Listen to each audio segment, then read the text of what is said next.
You never really think you'll come face to face with a ghost, not unless you're the sort of person who goes looking for trouble or, in my case, someone just trying to make rent and keep the lights on. That's why I became a real estate agent.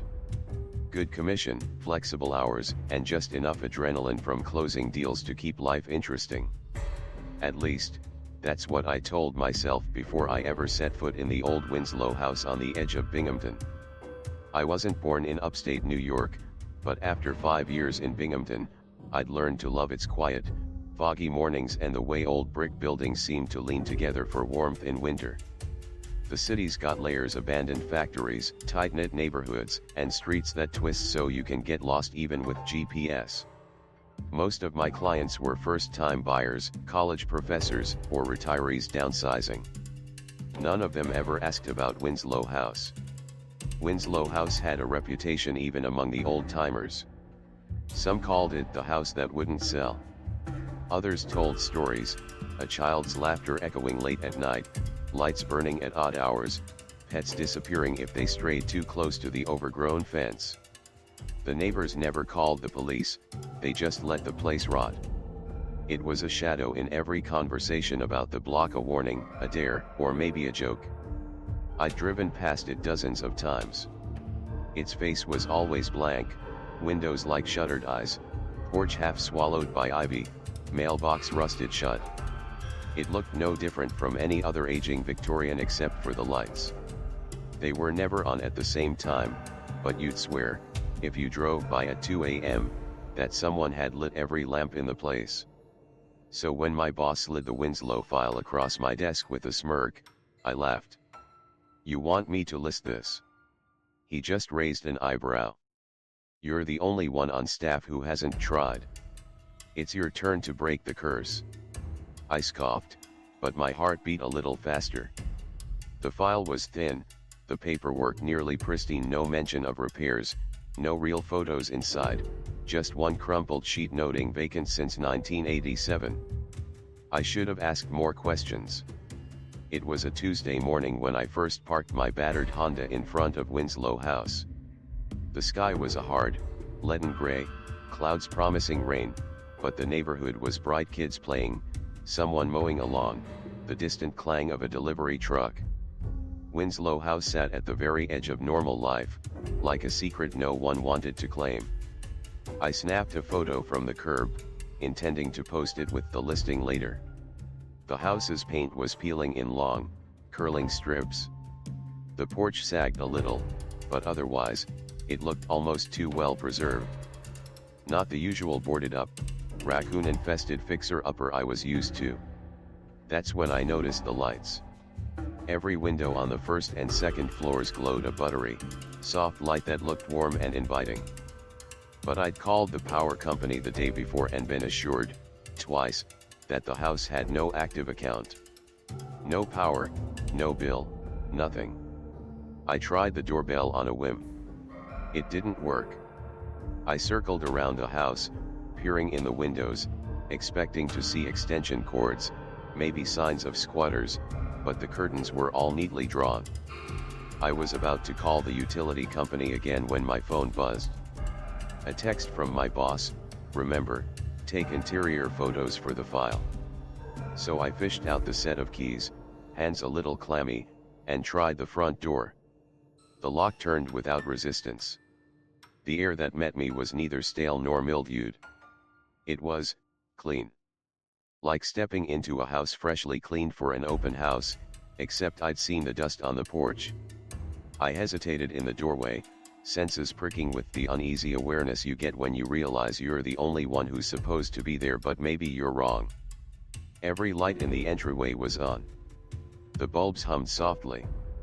I checked the panel by the door, no flicker, no buzz. Just steady light. I called out, "Hello. Realtor. Is anyone here?" No answer. I moved further inside, shoes tapping on hardwood floors that looked buffed, the kind of shine you only get with years of care. The living room was still furnished, a green velvet couch, a glass-topped coffee table, a brass lamp with a tasseled shade. There was a blanket folded on the armchair, turned down like someone had just left it.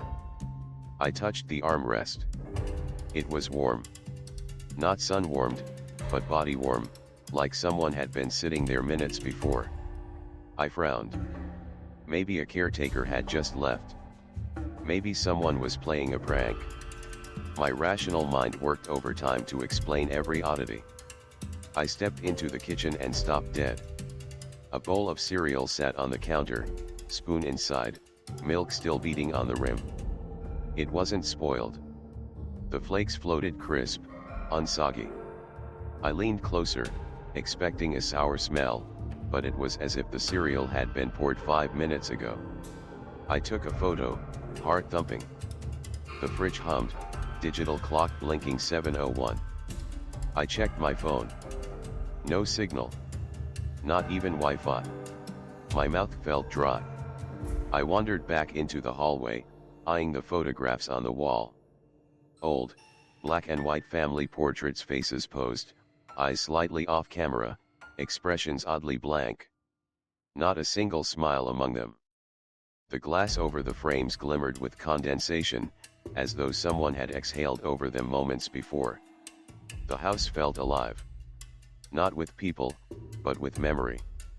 I found myself whispering apologies as I edged past the photos, embarrassed by my own nerves. I moved toward the staircase, feeling the weight of the house press in around me. Each step echoed, but the wood didn't creak. The banister was polished smooth, no dust, no cobwebs. On the landing, 3 doors waited, one at the far end, cracked open, emitting a soft pink light. The other 2 were closed. Something drew me to the pink-lit room. It was a child's bedroom, neat, untouched, like a magazine photo from the 1950s. The bed was made, covers taut. A row of stuffed animals gazed from the pillow, glassy-eyed and too clean. A toy chest stood half open in the corner. Above it, a jack-in-the-box perched on a shelf, its crank gleaming. I stepped in, every instinct telling me not to touch anything. But I couldn't help myself. I brushed my hand over the bedspread, smooth, still warm. The closet door was ajar, and as I glanced inside, I saw tiny shoes perfectly lined up, their laces white and new. Above them, children's dresses, pale blue, sunshine yellow, cotton pink, sway gently as if stirred by a passing breeze. I glanced at the window. It was shut tight. My breath caught as one hanger stopped mid-swing, frozen as if held by an invisible hand. My phone buzzed again, just a phantom vibration. I looked down. No notifications, no missed calls, just a dead black screen. I moved toward the toy chest, curiosity winning over caution. Inside were dolls, puzzles, picture books, pristine, never loved too hard, never marked with a child's signature mess. What made my heart jolt was a small plastic tea set on the chest's lid. Each cup was perfectly filled with water. I dipped a finger in, still warm. A voice in my head whispered, "You're not alone." Not in a haunted sense, but as if I'd stumbled into a party that had ended just seconds before I walked in. I turned back to the shelf.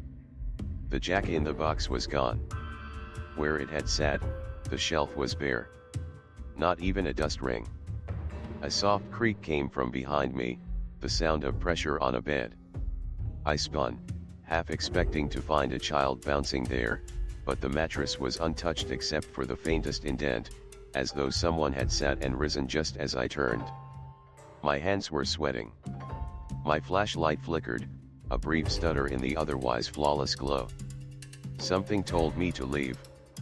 But something else, a stubborn pride, or maybe a real estate agent's refusal to be spooked, kept me rooted. I told myself I was still in control. That's what you do, right? You keep telling yourself there's a rational explanation, even as the logic leaks away, one drop at a time. The trick, I think, is not to let your imagination get ahead of your eyes. But the house made that impossible. I stepped back into the hallway. The pink glow from the child's room seemed to dim behind me, swallowed by the shadows. I could feel the hairs rising on my neck, not from any cold, but from a charge in the air like standing too close to a thunderstorm. My next move was pure autopilot. I opened the middle door. I hadn't touched it before, but now it was ajar, as if inviting me in. Inside was a bathroom frozen in time. The tiles were black and white, checkered, the grout still pale.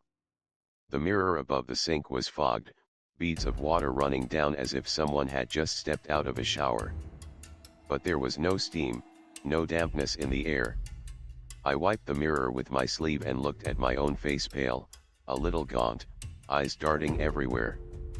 But then, just over my shoulder in the glass, a flicker. A girl. No more than 8, hair cropped short, eyes wide and searching. She was there for a heartbeat, then gone. I spun around so fast I nearly knocked over a ceramic soap dish. Nothing. The hallway was empty, silent, but the air wasn't still. It pressed in, dense and watchful. That's when the music started. A faint, metallic melody, the unmistakable notes of a jack-in-the-box, echoing down the hallway, not from the child's room where I'd first seen it, but somewhere above.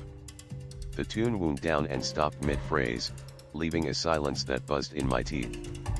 My heart pounded as I reached the stairs, intending to bolt, to get back to the open air, to sunlight and traffic and reality. But the front door wouldn't move. It wasn't locked, the knob just wouldn't turn. The windows, too, glared down at me, opaque with sunlight but unmoved, uncaring. That's when the lights began to dim one by one, in slow succession, like someone was rolling a dimmer switch all the way down. First the kitchen, then the living room, the hallway, until only a faint glow pulsed from upstairs. It was no longer warm. The air tasted metallic, tinged with something sweet, baby powder, maybe, and something older, like wallpaper curling in the damp. I felt it then, a low hum deep in my chest. Not a sound, not even a vibration, but a sensation, the way panic builds before it ever reaches your ears. I tried again, rattling the doorknob, thumping the wood, anything to shatter the quiet. The house seemed to swallow every noise, every plea. I realized, with sick clarity, that I wasn't just trapped. I was being watched. There are moments in life when you realize you've moved from observer to participant, and there's no going back. That moment hit as I turned toward the staircase and saw that the hallway had changed. It was longer. The bathroom was gone, the family photos vanished. The walls seemed to stretch away from me, receding into shadow, so far that the only thing visible at the end was a door, one I didn't recognize, its frame lit by a faint, unnatural red glow. I started walking, because there was nothing else to do. The carpet was plush, but every step was an effort, as if the air had thickened, pulling at my legs, making each movement deliberate, slow. I glanced behind me, but the path was the same in either direction, long, dim, endless. When I reached the door, my fingers brushed the knob. It was ice cold, so cold it burned, and the sensation jolted me back to some long-forgotten childhood fear of basements and attics. But there was no courage left for retreat. I pushed open the door. Inside, the world had shifted again. It was the child's room, but corrupted, decayed. The bed was a splintered husk, its covers rotted and stained. The walls peeled in thick, curling sheets, and the toys melted into the floorboards as if abandoned for centuries. The pink light was gone, replaced by a rotten amber. In the far corner, someone sat with their back to me. A girl, humming the Jack-in-the-Box tune. Her dress was in tatters, hair tangled and matted. I tried to speak. My voice died in my throat, nothing but a thin rasp. She stopped humming and slowly, agonizingly, turned her head. But there was no face, just smooth, pale skin, blank as porcelain. Something inside me shattered. I stumbled backward, crashed into the door, and slammed it shut. But the hallway behind me was gone. Now it was the front entryway, the normal house again, lights off, silence absolute. Sunlight streamed in through the window. The door, this time, opened easily. I nearly fell out onto the porch, gulping at the fresh air. I looked back only once. The house stood serene, patient, indifferent. The lights were out, the windows dark. It was as if nothing had happened at all. I staggered to my car, locking the doors and sitting for a long time, just breathing. Eventually, I called my boss, voice shaking. "I'm not taking that listing. I don't care about the commission." He laughed, told me I was just spooked by the old place, that it had never sold since the 80s for a reason. He never asked what happened. I never explained. Weeks passed. I barely slept, waking from dreams of pink lights and blank faces. The photo I'd taken on my first visit kept haunting me, too, especially when, on closer inspection, I saw a blurry shape in the upstairs window. A child, maybe, or just a trick of the light. I deleted it, but every so often, I still see that window in my dreams and the house, waiting, every room bathed in impossible, golden light. They say some houses are born bad, that bricks and boards can soak up grief the way drywall drinks water. I used to laugh at ideas like that, the kind you hear over coffee or in late-night retellings at a bar. But it's different when you've stood in a place like Winslow House. When you've felt the hush between your footsteps, the weight of eyes you can't see, the chill that seeps from the wood even when the room is warm. After that day, I started asking around, not as a realtor, but as a regular guy, just someone with a story stuck to the roof of his mouth. Neighbors would shrug and mumble, eyes darting away. The oldest residents remembered the lights, the laughter, the way stray cats vanished. No one ever saw a moving van after 1987. No one remembered who lived there last. I checked old records at City Hall, poring over brittle deeds and faded microfilm. A handful of families, decades apart, all moved out suddenly. A few transferred the deed and vanished. One set of records stopped cold in October 1987. No sale, no foreclosure, just a silent, bureaucratic gap. The local librarian, herself a fixture, white hair and thick glasses, whispered a story after hours. They say the last child who lived there disappeared one summer day. Her room stayed exactly as it was. Her mother kept it spotless, hoping she'd come home. But she never did. I asked about hauntings. She shook her head. People make up stories to explain what they can't bear to know. If you spend enough time in this line of work or even just reading old legends, you see patterns. Why do some places collect stories the way lint clings to velvet? Why do lights flicker only after dark? Why do rooms seem smaller at night? It's not always ghosts. Sometimes it's mold in the walls, old pipes knocking, electrical quirks. But then, there are houses like this. Places that feel more alive when you're alone, that echo with the soft tread of memory. I read up on the science. Two environmental psychologists talk about liminal spaces, the weird unease you get in abandoned houses, empty schools, hotel corridors at 3 a.m. Our brains, they say, aren't built for silence and stillness. We invent footsteps, see faces in wallpaper patterns. We turn the ordinary into the uncanny. But the mind is not the only thing at work. The stories we pass down shape a place's soul, filling it with the weight of fear, loss, and hope.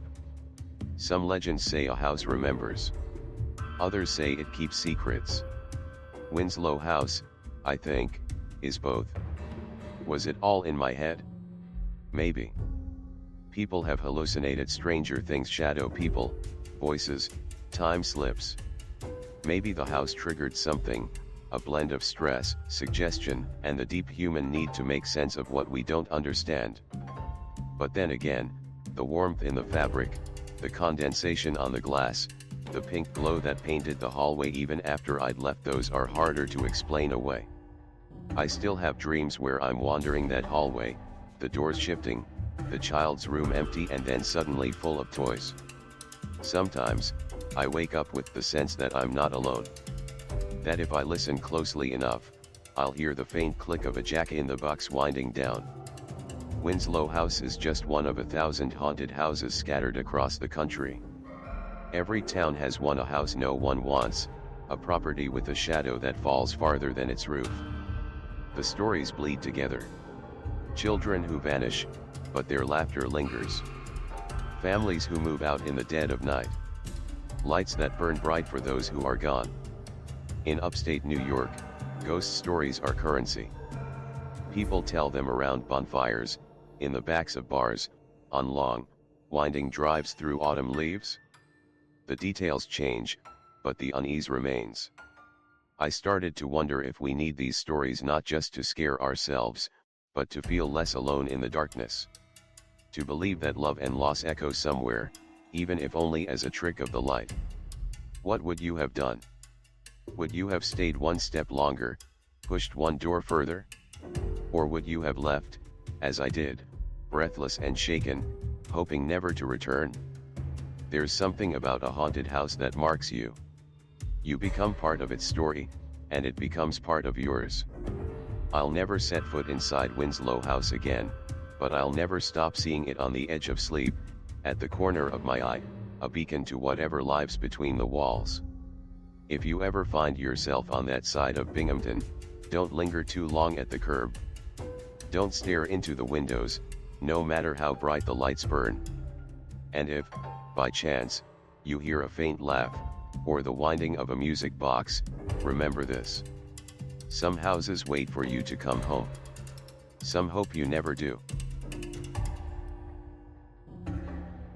They always talk about forest jobs as if their postcards come to life. Fresh air, sunbeams through trembling aspen leaves, the earthy hush of moss and old pine needles underfoot. When I first drove up the winding road into Lockett Meadow, that was the promise: tranquility, meaning, solitude. I was 29 and hungry for all of it, one foot out of a failed marriage, the other racing away from a cubicle in Phoenix that made me feel dead inside. The ranger station at Lockett Meadow sits on a rise overlooking a sea of green, a quilt of wildflowers and grasses surrounded by the thick, ancient woods of the San Francisco peaks. My cabin, Spartan but sturdy, looked out over the clearing. Even my nightmares couldn't have conjured a more peaceful view. Every morning, I drank coffee on the porch, listening to warblers and the soft hiss of wind through trembling aspens. Every night, the sky was thick with more stars than I'd seen in my entire life. For the first weeks, the forest felt like a promise kept: cool streams to wade in, coolers full of trout, the faint, timeless music of distant woodpeckers. People came and went: hikers, birdwatchers, families with sticky-fingered kids in search of adventure. I became a regular presence at trailheads and fire rings, the go-to guy for maps, tips, and the occasional first aid scare. And at night, alone in my cabin, I felt safer than I had in years. But every paradise, I'd learn, has a shadow. And some shadows don't stay put after dark. My first inkling that something was off at Lockett Meadow didn't come from the landscape or the trees, but from the people who worked there before me. The old-timers, the ones who'd been rangers before there were online booking systems, liked to talk in half-truths and jokes. I chalked it up to small-town hazing. My supervisor, Chris, met me my first day. Sun-baked and sharp-eyed, he wore his smoky bear hat with the authority of a man who'd seen a few things. "Keep your boots dry," he said. "And never camp in the meadow on a Thursday night." His eyes twinkled, but he didn't laugh. Later, in the mess, someone left a yellowed post-it note on my bunk. "Don't be here Thursday night." I showed it to Chris. He shrugged. "Tradition," he said. "You'll see." It didn't take long for stories to trickle in from the visitors. A couple from Flagstaff swore they woke to find their food missing, packs slashed open as if by claws too neat for animals. Kids whispered about waking up outside their tents, curled on cold grass, with no memory of leaving the warmth of their sleeping bags. More than once, I'd hear about tents shaken by invisible hands always just before dawn, always on Thursdays. Of course, I assumed it was pranksters, coyotes, maybe wind. Still, every week, someone left early, looking over their shoulders as if the forest might follow them home. By the end of July, I'd gathered a small, private catalog of complaints, all marked by a common signature. 3 slow knocks in the dead of night. Always at 3:01 a.m. always on a Thursday. I'd listen, I'd reassure, and I'd jot another note in my log. Deep down, I chalked it all up to nerves, imagination, the kind of legends that grow in the soil of lonely places. But every story left a cold, sticky residue under my skin. It wasn't until the note appeared on my own cabin door that I truly started to wonder. Why Thursday? What happens in the meadow when everyone else is asleep? Most people wouldn't have pushed it. They'd heed the warning, write off the rumors, and let the mystery be. But I was new, and something in me, call it pride, call it stubbornness, decided to prove there was nothing lurking under the starlight. I'd handled scarier things, break-ins, car accidents, even a meth bust during a summer in Nevada. What could Lockett Meadow do to me? On the first Thursday in August, I made my preparations. I told Chris I'd be doing a night patrol, partly true, partly a dare. He eyed me with something like pity, but said nothing. I packed a tent, a sleeping bag, 2 water bottles, jerky, my old headlamp, and the battered field journal I'd kept since college. For good measure, I brought a wind-up radio. My phone, I knew, would have no signal in the heart of the meadow. As dusk fell, I hiked out past the edge of the tree line, the grass whispering around my boots. The air was rich with the scent of crushed wildflowers and old pine sap. I found a flat patch near the center prime camping real estate, far from the trees. As I hammered in the stakes, the sun bled red through the peaks, painting the world in gold and shadow. Night came on fast. The temperature dropped and the sky spilled stars, dense and bright enough to cast shadows on the meadow. I ate dinner by the light of my headlamp, feeling absurdly content. The only sounds were the chirr of crickets and the far-off hoot of an owl. Midnight crept by with nothing but the occasional snap of a twig.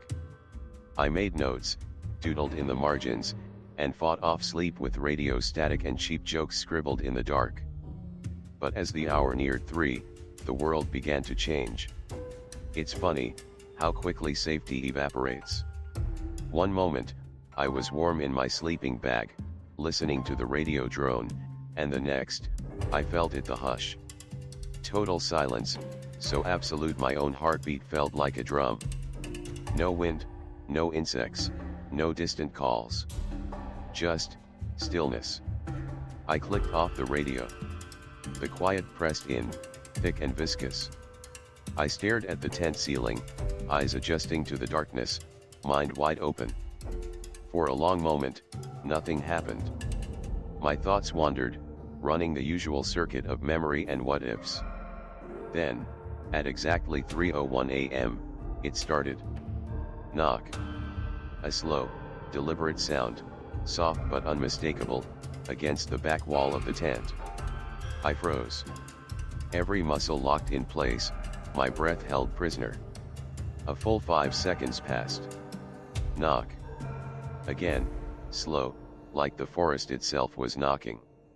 Not the wind. Not a branch. I tried to reason, maybe a falling pine cone, maybe an animal brushing past. Knock. The third, final thud. I lay paralyzed, heart slamming against my ribs. I wanted to speak, to shout, but no sound came. I couldn't even bring myself to reach for the flashlight. Outside, nothing moved. No footprints, no rustle. Just the hush and the lingering echo of those 3 knocks. After what felt like hours, I finally unzipped the tent, stepping into cold moonlight. The meadow was as I'd left it, still, unbroken. My breath came out in pale puffs. I made a slow circuit of my camp, headlamp sweeping through the grass, searching for, what? Tracks. A person? But there was nothing. No marks, no prints, only my own. Dawn broke slow and blue.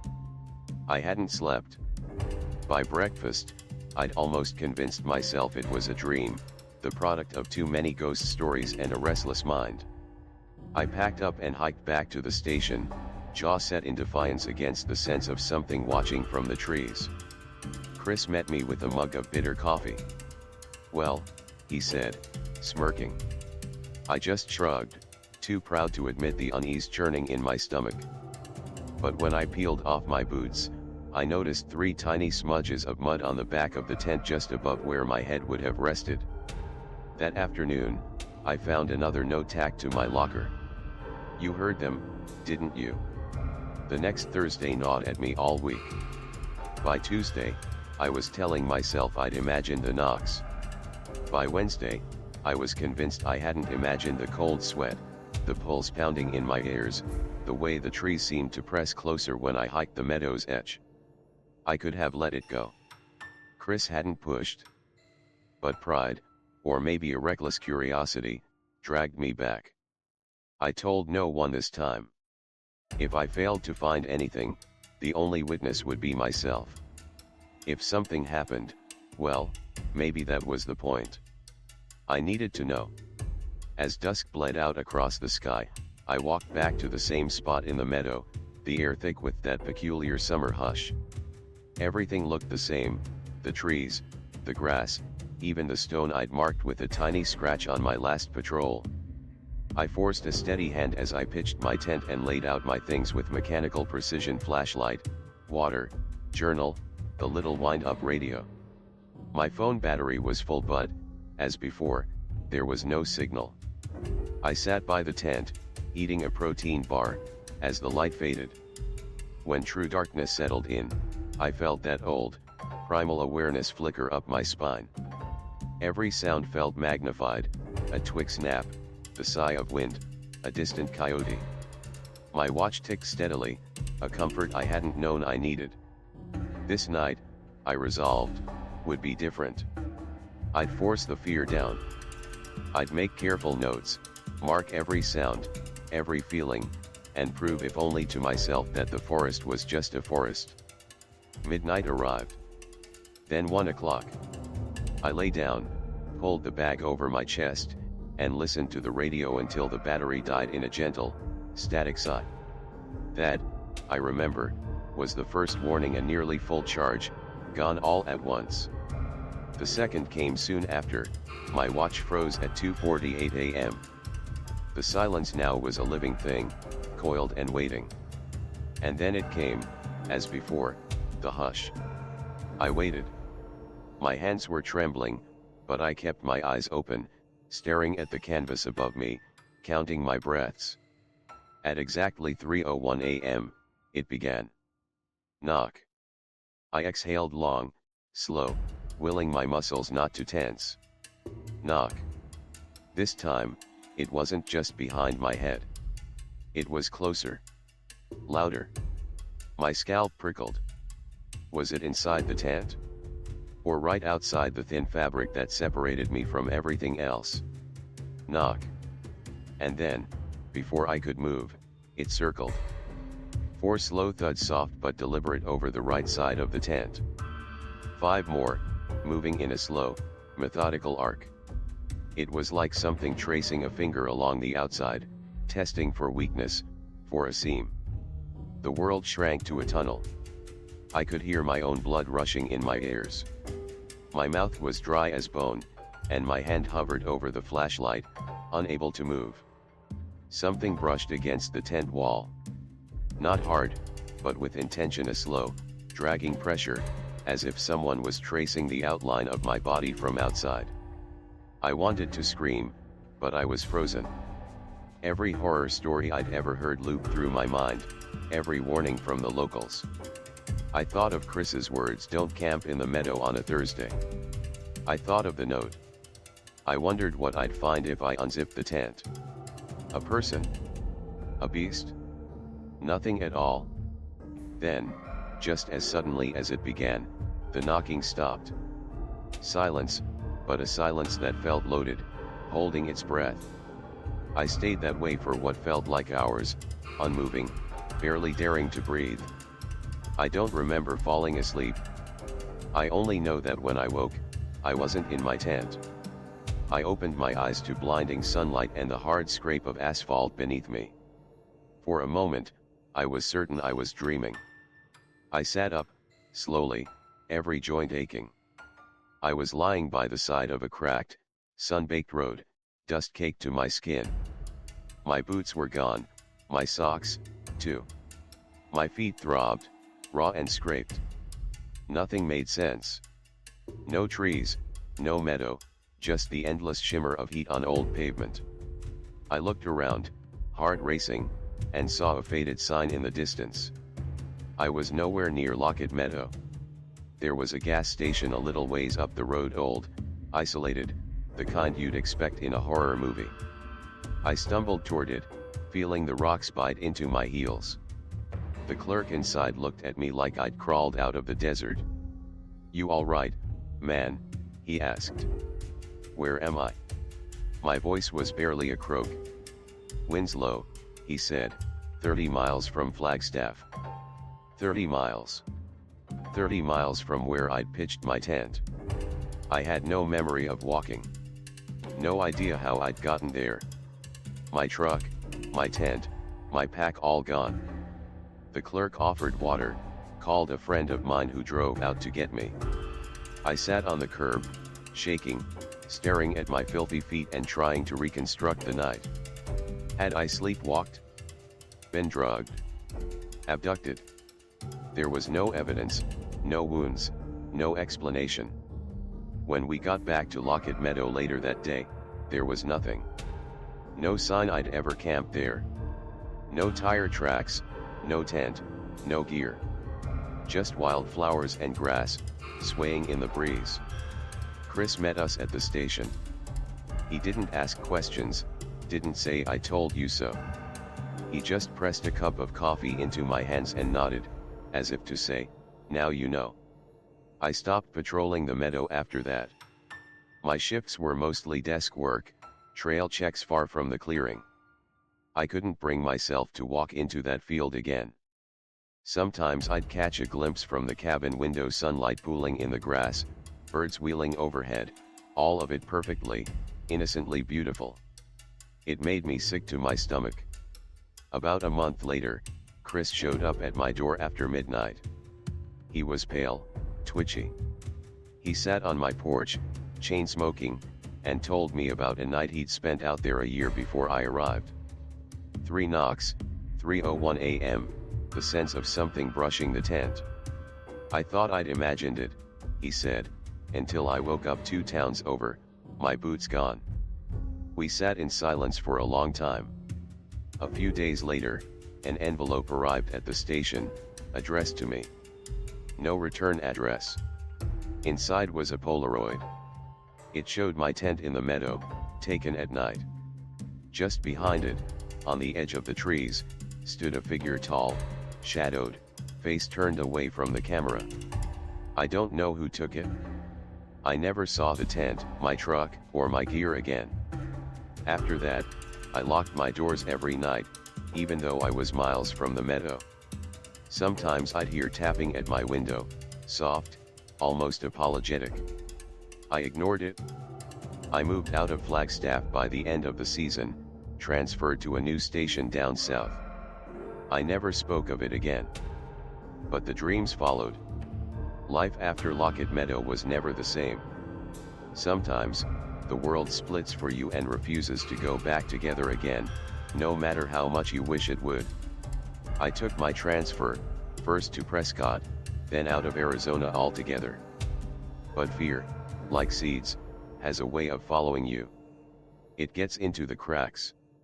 Sleep didn't come easy. I'd jerk awake some nights, heart pounding, hands curled as if around a flashlight I'd left behind.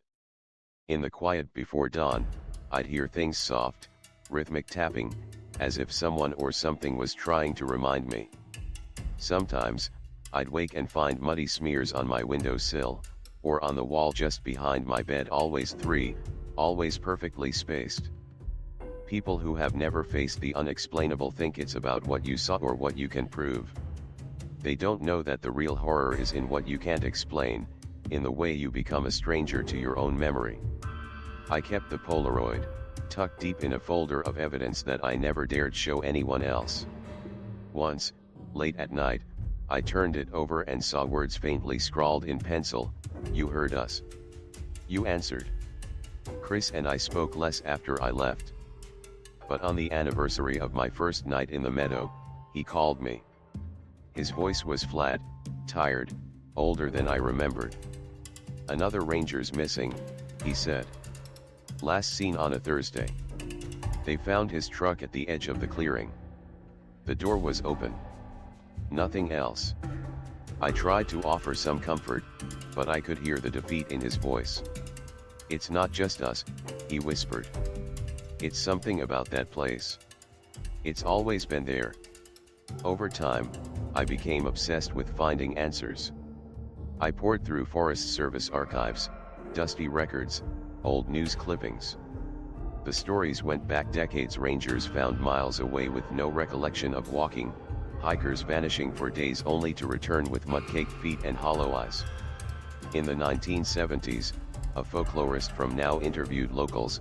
They spoke of the meadow that wanders, of the knocking ones, spirits that call you from your dreams and walk you right out of your skin. I found similar tales in other countries.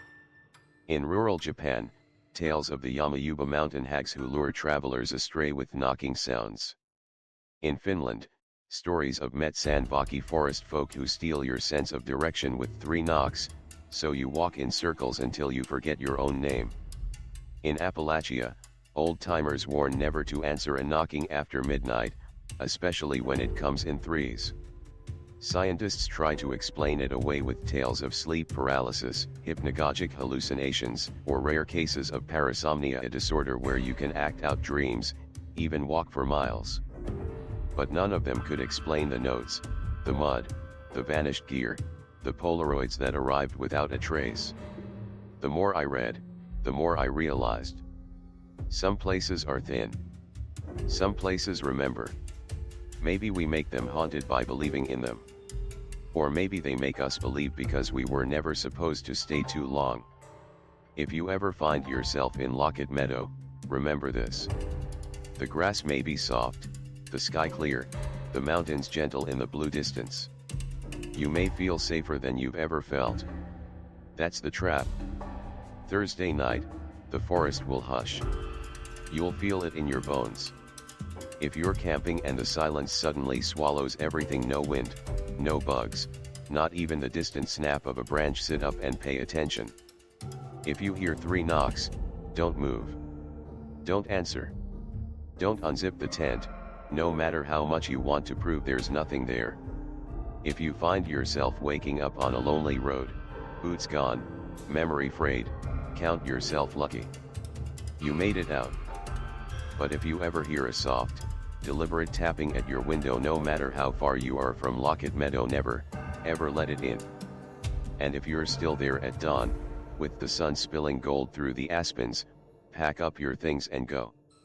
Leave that place for the ghosts and whatever else walks those woods at night.